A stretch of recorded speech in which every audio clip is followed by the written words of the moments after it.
what would it look like if your habits were fun? Like, the most common New Year's resolution is to do some form of exercise. So, I feel like a lot of people are going to the gym in January because they feel like they should go to the gym, or society wants them to go to the gym, or there's some kind of social pressure to go to the gym.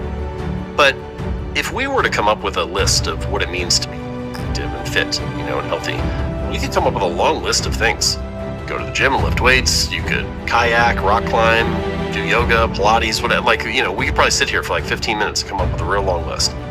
And for most of your habits, if it's an important habit to you, I think it's worth it to take 10 minutes and write that list out and then look at it at the end and say, what would this look like if it was fun? Which of these options is the most fun to me?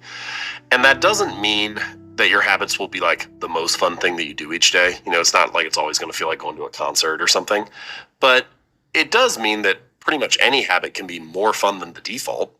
So you might as well take a little bit of time to figure out what is the fun version of this. And ultimately, I think the reason why this matters is that if you're having fun, you're more likely to stick with it. You're more likely to persevere.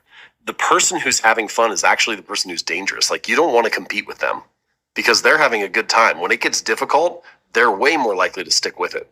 The person who it felt like a hassle at the start was kind of, annoying. They sort of have a negative frame around the behavior to begin with.